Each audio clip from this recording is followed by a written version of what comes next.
Hello. Welcome to our March conversation of women and blended families. My name is Gayla Grace. I serve on the Family Life Blended team, where our ministry is all about serving blended families. Today, the focus of our conversation is about grief. Grief is a common issue in blended families, whether you're raising a grieving stepchild or a biological child, perhaps due to death or divorce, or maybe you've lost a spouse yourself. You understand the challenges of grief. And you are going to love the guest I have today, Diane Fromme. She understands grief well, and I'll introduce her in just a moment. But if you have not joined us before, we are live the second Tuesday of every month at 12 p.m. Central for the live version, or always the recorded version comes up later. Facebook, Instagram, YouTube, on the Family Life Blended page. We have a different guest every month with a different topic. Now, before I get started, I love to know who is with me, ladies who are joining me live. Leave me your name and where you're from in the comments, and maybe answer a question for me. So this is the month of March. I hear about some people going on spring break already.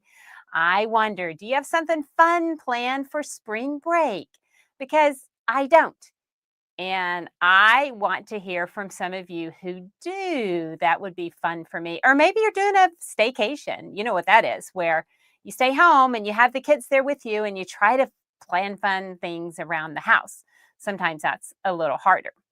But also, as we wait for ladies to come on, be sure to tag a friend who you know might benefit from our conversation. Even if they can't join us now, they can always watch the recorded version later. So you can just tag somebody in the comments. And remember, we love to see your questions related to our topic today.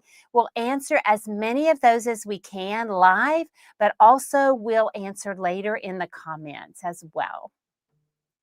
Okay, Angel says she loves spring break too. Well, that's fun. Thankfully, our weather is beginning to get warmer, and hopefully the same is true for some of our other viewers. Priscilla from Panama is watching. Yes, that sounds like a fun place. And it always takes ladies just a little bit to join us. But while we wait for others to come on, let me introduce our guest. I just saw we do have listeners from New York, Florida, Texas, and Oregon. Ladies, thank you for joining us. My friend Diane Fromme is my guest today. She's a writer and an author specializing in family and stepfamily dynamics. She's been a stepmom for more than 30 years to two kids who lost their mom early in life. She's married to her husband, Brian. They have an ours child together. And she has written Step-Parenting the Grieving Child, Cultivating Past and Present Connections with Children Who Have Lost a Parent. It's a great book. Welcome, Diane. I am so thankful for your work in helping parents and step-parents with grieving children. It's a very important topic. Thank you so much, Gayla. I'm so thrilled to be here today. It's great to see you and work with you. Well, I know you have so much wisdom to share on this subject that I think could really be helpful for our viewers. So we'll dive in and then we'll watch the comments and see who we have joining us and if we have comments, questions that come in. But you know, you wrote your book on Step-Parenting the Grieving Child almost 10 years ago. I think you said it's about 8 years now since that book came out. But, you know, I'm curious, is there anything that you would add or change about what you said at that point after this period of time? I appreciate that question so much. I have been thinking about that. You'll hear one of the things that I stand for is self-care as a stepmom and also taking into account the perspective of children who have lost their parents. So I think the one thing I would change, Gayla, quite frankly, is I thought the memoirs, being as personal as they were, would add to the book. And for some audiences, they probably do. And I think for my stepkids, they were a little too personal. So Oh, wow. I might just roll back those stories a little bit, make them just change up a little bit the memoir portions of the book. And then another topic that has come up quite frequently is could you put in more information about specifically working with teen stepchildren? Okay, yes. Yes. Also with the third set of parents, grandparents, which would be in-laws. Okay. So the, Okay. So do you talk about in-laws in the book at all? I do. I definitely talk about that and how important it is to recognize the connection that the kids have. The Right. relationship trumps how we might feel Right. about any difficulty or challenge relating with that third set of grandparents. So, Right. So what it sounds like you're saying is the grandparents, especially who are the parents of the deceased person, right? Is that part of where I guess the kids want to continue to stay in relationship with those grandparents and probably vice versa, would you say? absolutely. And that is one way that kids who have, whose parents have actually died Right. can keep the memories alive Of that in parent. of that parent in a direct way from people who truly remember that Yes.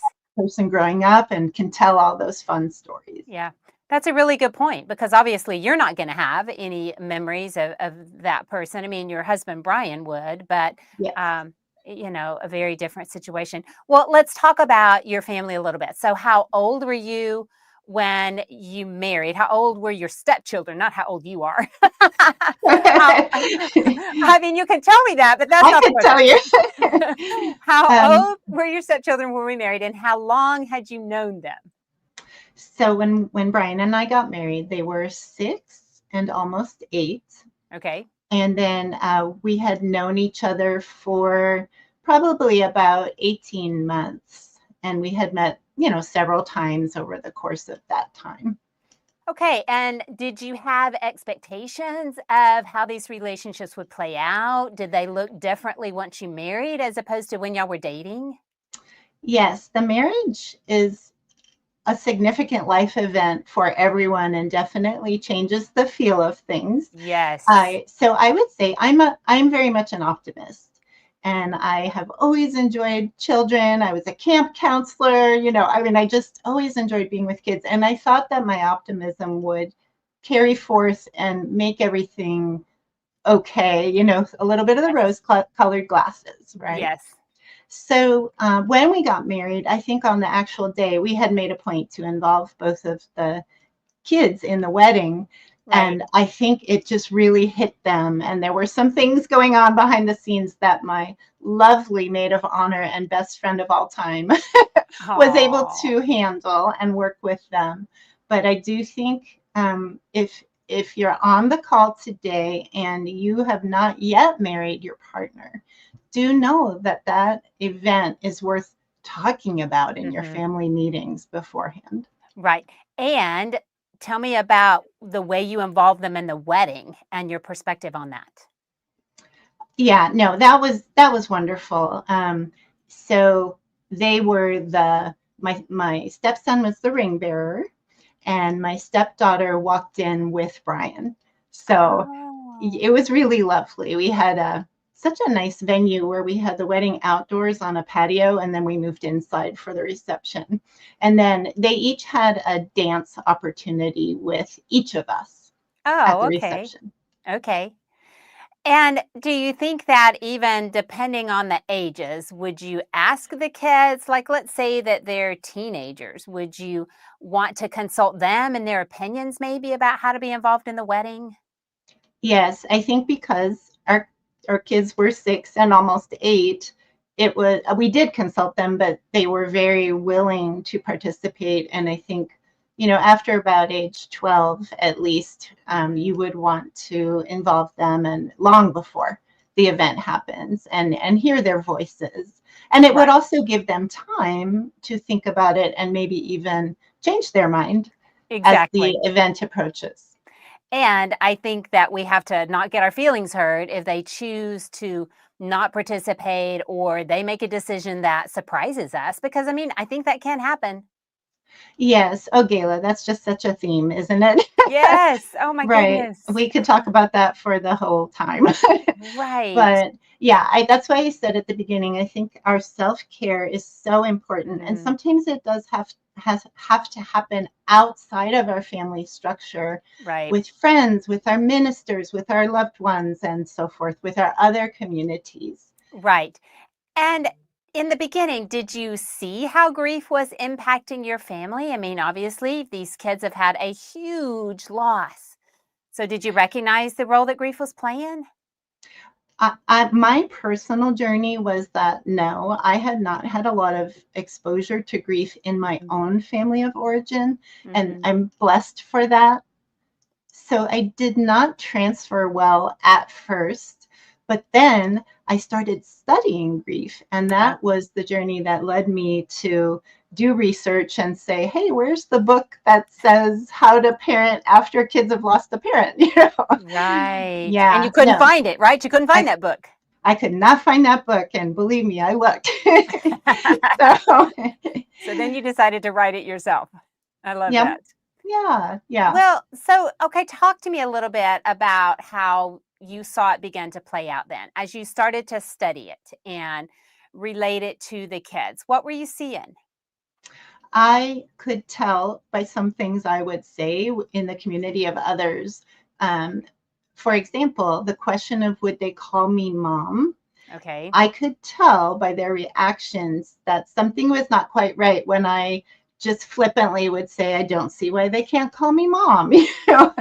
So, um, so I started to clue in to I need to understand what these kids are going through and start to involve them and ask them. And even if I'm asking them through my husband, Oh, yes. that is also a form of asking them, Yes. what do you want to do on your mom's death anniversary date, Mhm. on her birthday anniversary date, Mhm. and get and involve them, no matter how young they are.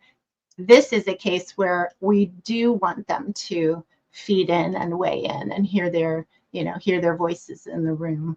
So it was just a matter of gradually understanding the crazy tangle of grief that it's Yeah. not a straight line. We don't get over things that happen. I mean, Gayla, you and I have lost our, at least our moms, right? Yes. And I can't say I'm fully over it myself. So Right. so Mhm. I think it was that process of saying, this is not something that's going to end. Mhm. Grief will not end. It will just change over time. And I can help. I can be a helper in how I assist the processing of that grief by my attitude and my position as a stepmom. Absolutely. And then did you notice as the kids moved into their teenage years, let's say, did grief look different at that point? And I'm also curious if you saw a difference, so one's a boy and one's a girl. Did you notice differences in that?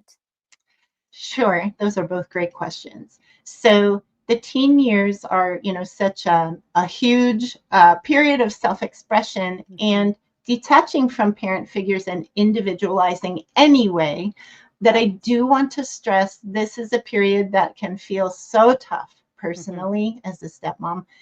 And there are more things going on than just the step parenting dynamic. Right. So, yes, I would say 15 for both kids was a magic number where they Really? put a stake in the ground and decided that they had to make a change of some sort. And it looked different for each of them. So the girl did more of a withdraw, and Wow. we had less conversation during Mhm. that year. And I would say the boy put a stake in the ground by changing what he called me. He had chosen to call me mom, and he switched to calling me Diane. Isn't And that interesting? yeah, and of course that hurt at the Yes. time, but I came to accept that and just be present with those changes, recognize my own feelings. And I say and a lot because it's not a but, it's an and, Right, right? right. I saw that in your book. I was gonna ask you about that. Yes.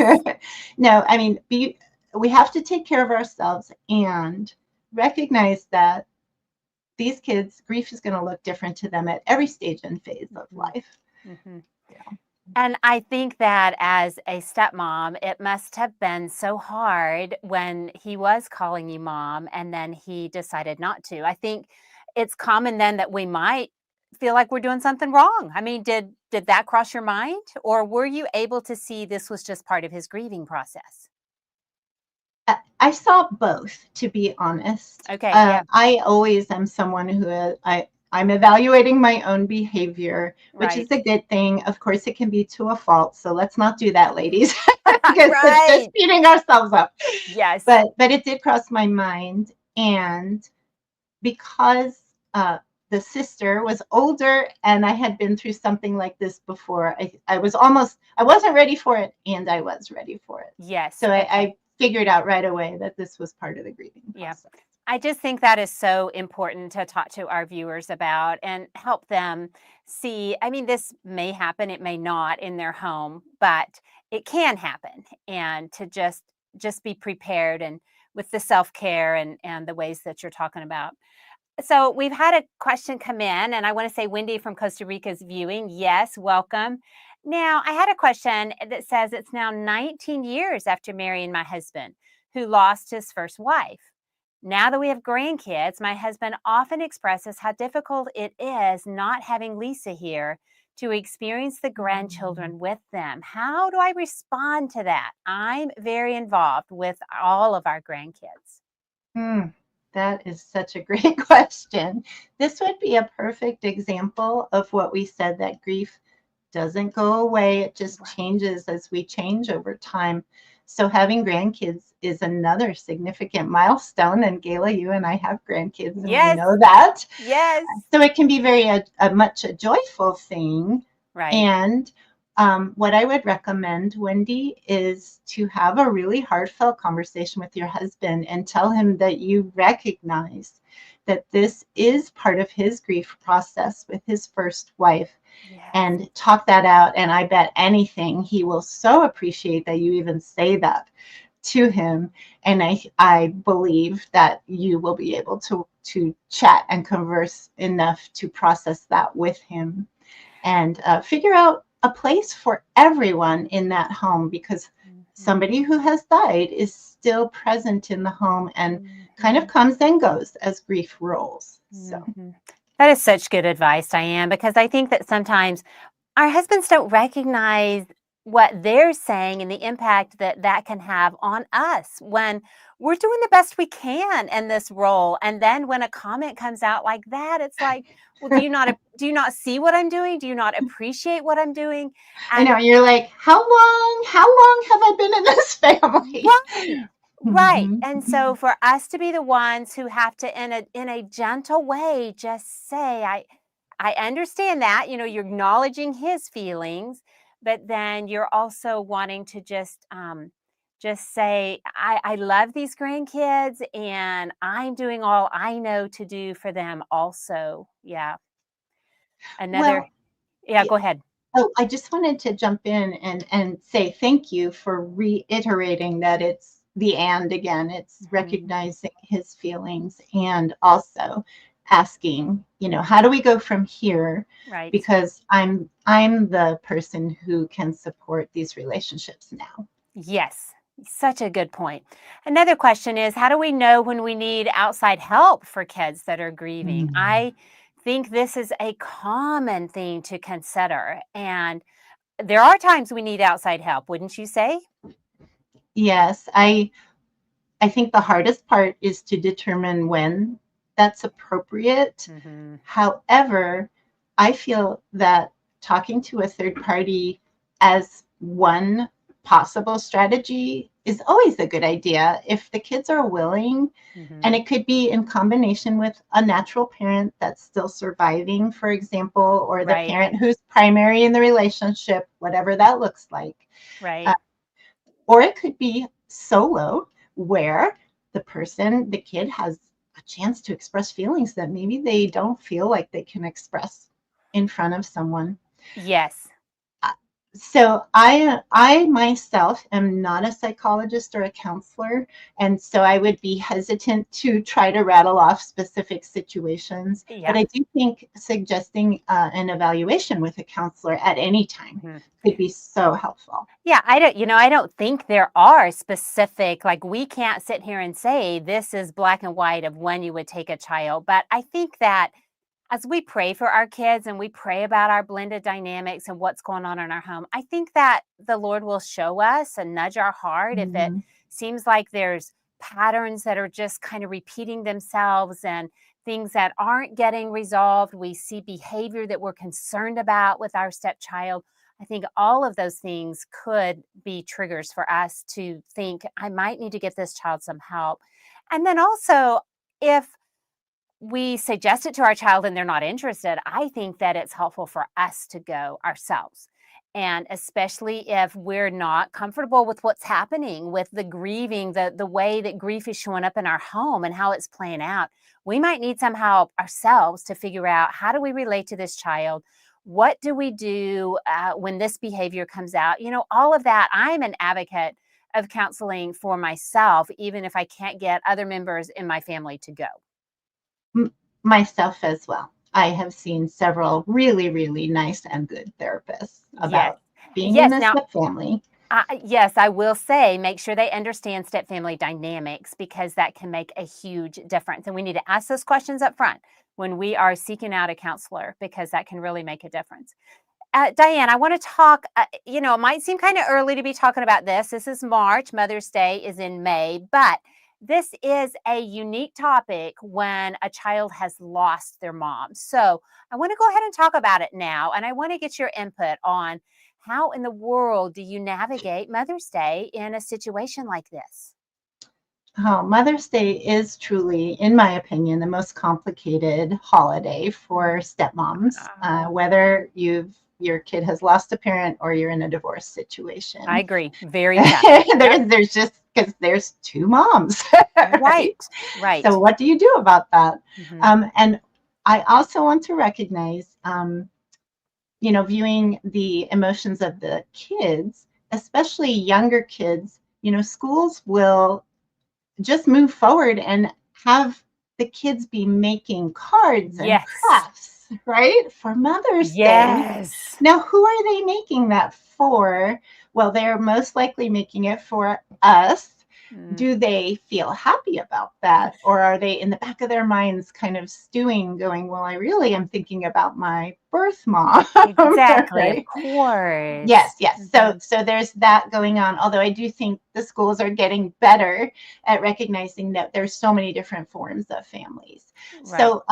So one suggestion I have is to make a good partnership with your children's teachers, and I Mhm. would say this is more for the elementary school Yes, right. parents. I think once it comes to middle school, they're not doing those traditions as much. Mhm. Um, but yeah, let's just take a pause and say that we are valuable members of our family, and no matter what happens on this one day, we cannot let this one day take over the rest of our step mom lives and Yeah, relationships. right. So, doing some good communication with the family beforehand, if the kids are willing, could really help. Hey, how, just put the cards on the table. I'm here. We want to also recognize your mom. Right. How do we do this? What feels good to you? Yeah. And it may be that you ask your spouse to Mhm. facilitate that I conversation. agree. That Yes. usually goes better. Mhm. so so that's one tactic. And I do think that that communication, it just can go such a long way if the kids will participate. Yeah, I think it helps us, it helps them realize that we see their hurt. We see them. We're not just going to brush over this day and expect that we, as the stepmom, are the one who needs to be honored now, but that they have a biological mom who's no longer in the picture. And I just think that our stepkids need to hear that from us, that we realize this. And Mhm. sometimes we might even, as stepmoms, need to ask our husbands to honor us as the role that we play, because maybe our stepkids are just not in the place where they can. And we don't want to ask something of them that really they can't participate in. Just emotionally, they're not there. But our husbands can recognize the role that we play with his kids. And he is in a place that he then can honor, appreciate, and do something for us. I don't know. What are your thoughts on that?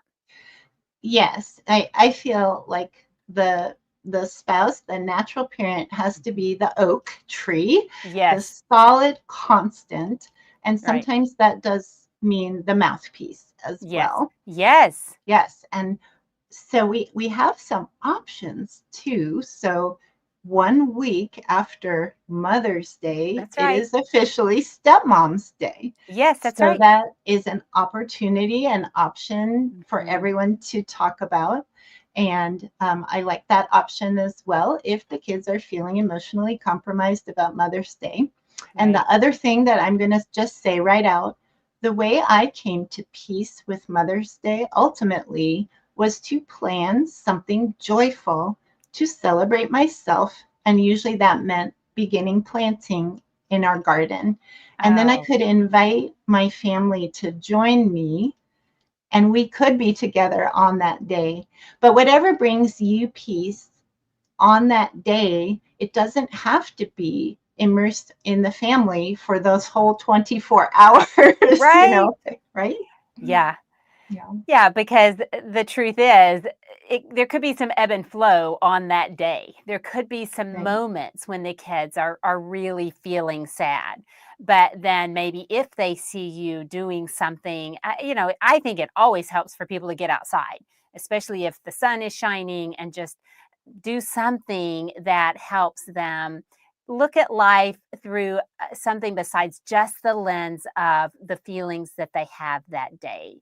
So, yeah, I love that. And I might say that, we're talking a lot about kids who've lost a parent, but so much of this applies even in divorce. After divorce, kids feel torn at times. Mother's Day can be a big issue for those kids also. And particularly if a mom is still alive, then they're going to spend the day with that mom. And so then a stepmom really can have even bigger emotions about, should I be celebrated? What even is my role? Because, and yes, stepmom day is another one, another day we can celebrate on that day. But Mother's Day, man, it can be a hard day for moms and stepmoms. And so I think if we begin to think about it, talk about it, plan for it ahead of time, it can make a difference.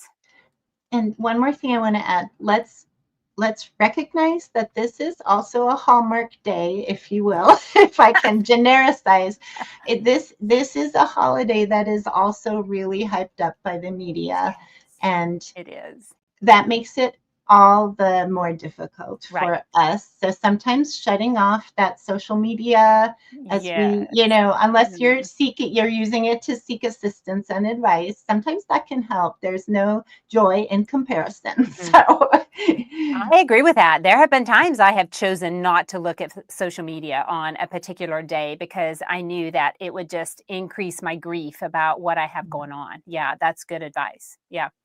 I like that. We could talk about the Mother's Day situation a lot, and just for our viewers, I'll talk about it again in April, just because it is an important subject for moms and stepmoms.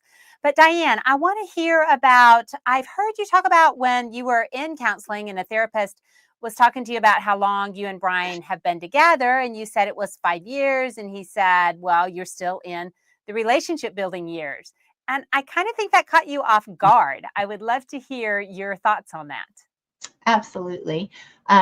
Yes, I was completely shocked. I was like, wait a minute, it's been 5. Did you hear me? 5 years, right? Right. Yes, no, this path of growing organically together can take as short or as long as it does. Right. That's what I want to say about this. Yes. There's no prescribed growth timeline.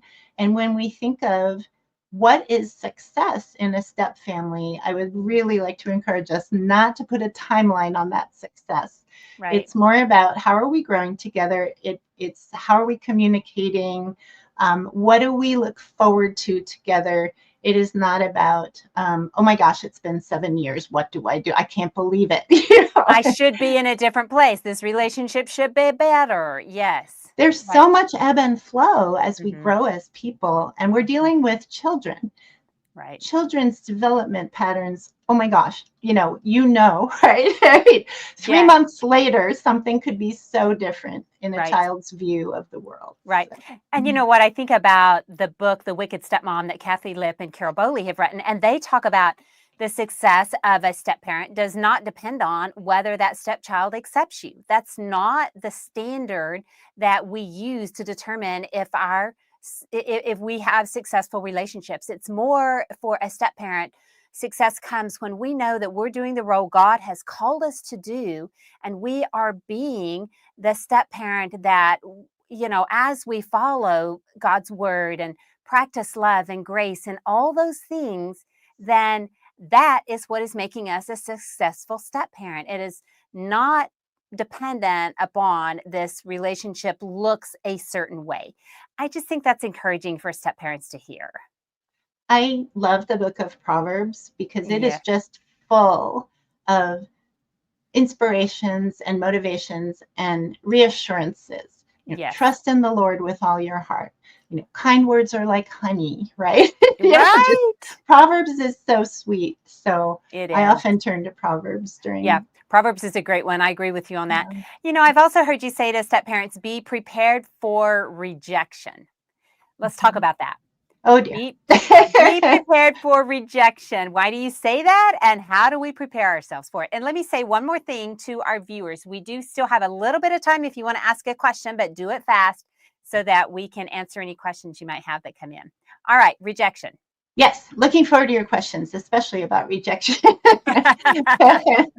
This is going to happen because there is a loyalty bond between a child and their natural parent that Right. we just cannot recreate Yes. coming into the family at any later date. So that is what exists.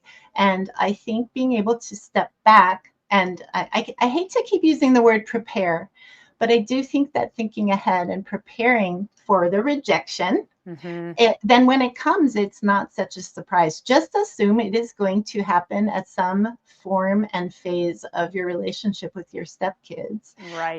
and make your network outside of your family a rich one. That Yes. is so important, I and agree. I was going to mention that too. I completely agree, Diane. Mm-hmm. yeah, that Mm-hmm. helps a lot. And I cannot tell you how many times I would speak with a friend about an incident that happened with a stepchild, and they would say, not being a stepmom, they would say, oh, that happens with my own child. And Right. it normalizes Yes. that we are dealing with child development, and it's not always the stepmom dynamics that are coming into play. I was going to say the same thing because if we just surround ourselves with other stepmoms and then those sessions become gripe sessions, that's not healthy for us.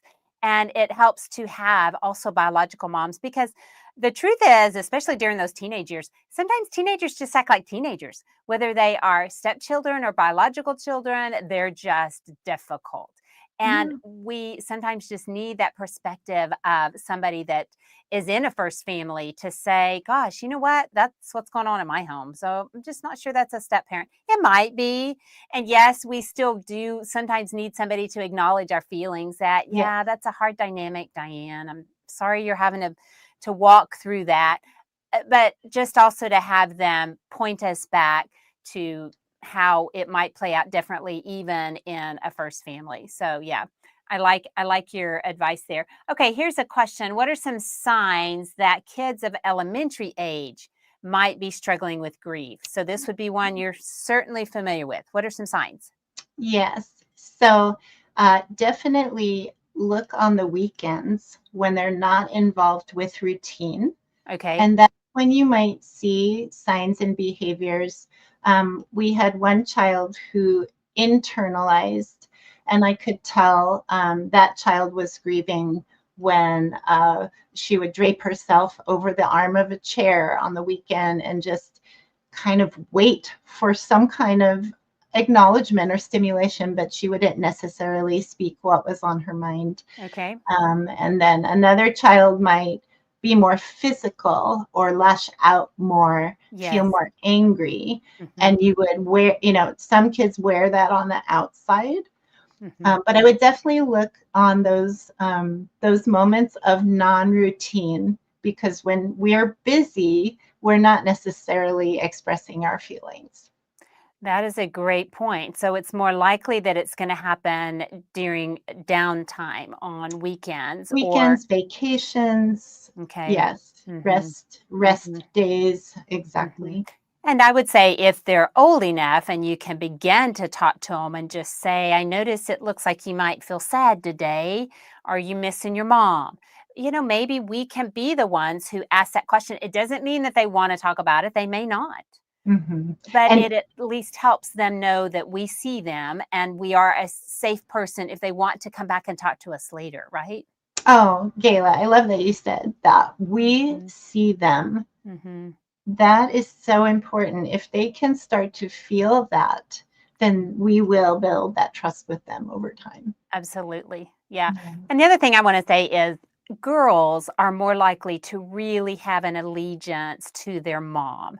And I think they can have a more difficult time accepting a stepmom. And it can take longer. It may not look like you think it's going to look, but we continue to plow in with little nudges, little ways of showing them that we want to be in relationship with them.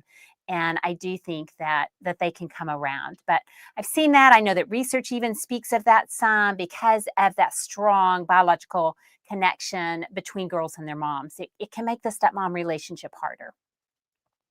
Yeah, I have seen that, and I see it a lot in a Facebook group that I work in for Mhm. step parenting grieving children. A lot of the posts are about the stepdaughter relationship. Yes. So Yep. it's statistically true. It is.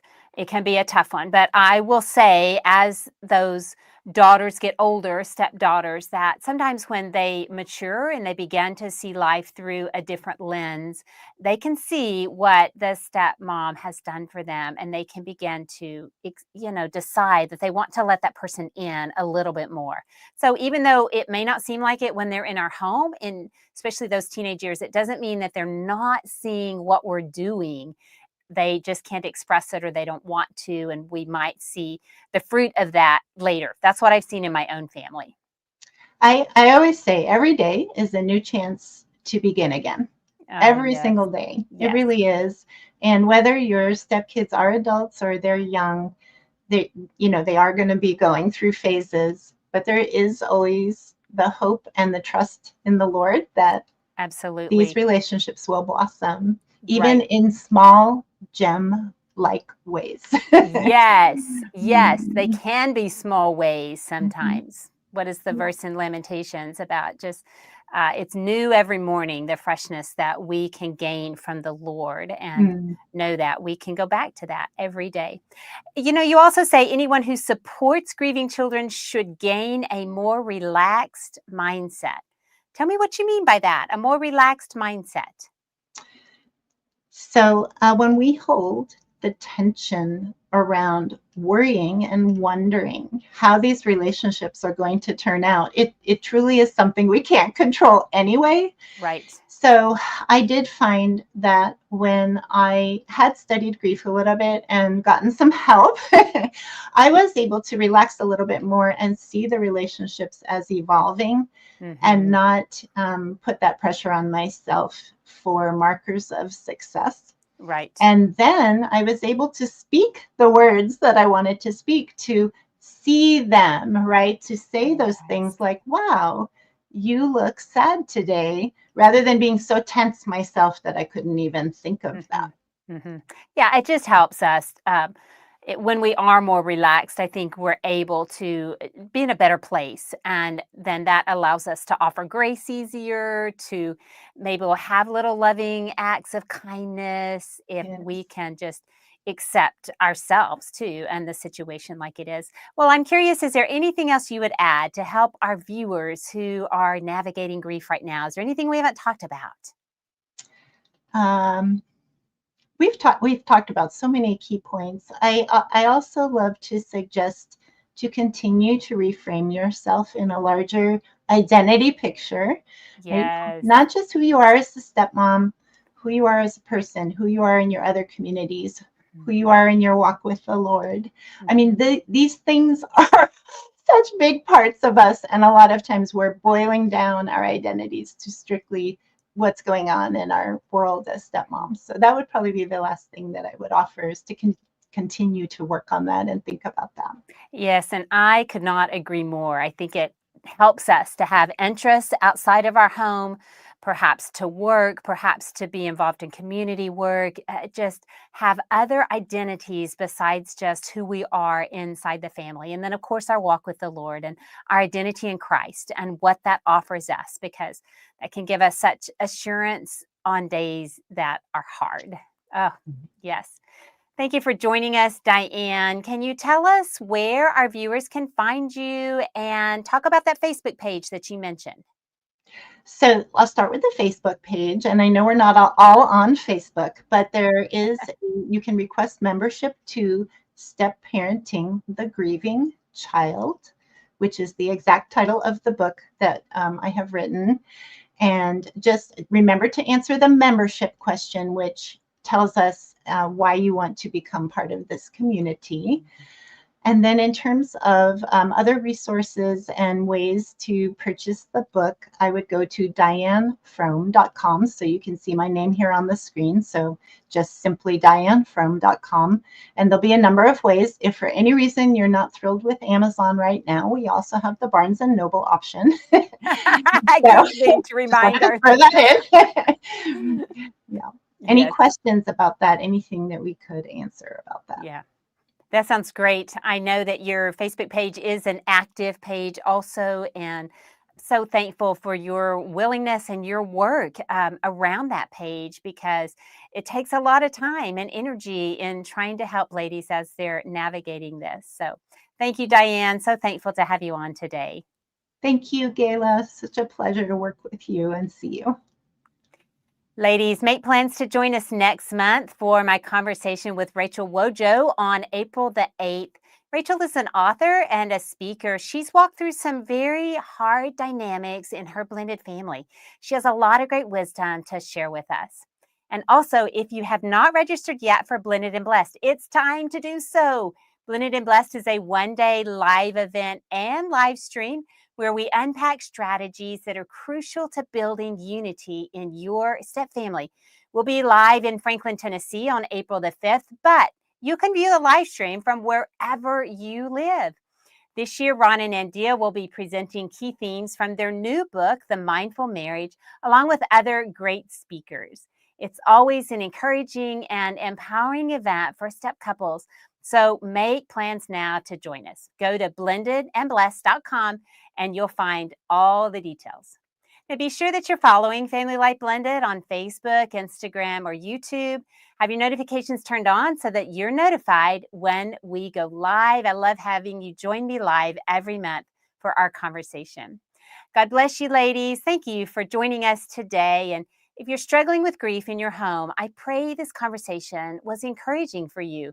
Psalm 34:18 says, "The Lord is close to the brokenhearted and saves those who are crushed in spirit." Walk closely with the Lord and lean on Him for strength and wisdom. Join us again next month. Keep pressing on. I'll see you next time.